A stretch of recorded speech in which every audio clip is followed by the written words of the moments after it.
Well, today I just needed a few things from Walmart.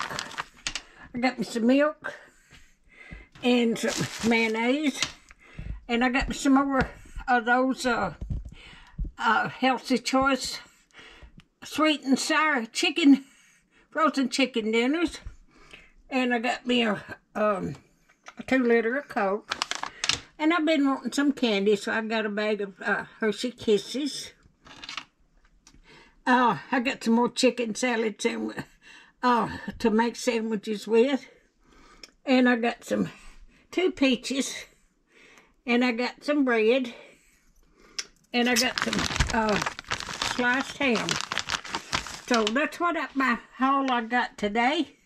If you like my videos, just like, share, and subscribe, and hit that bell when you want to be notified when I got another video coming out. And thank y'all so much for watching.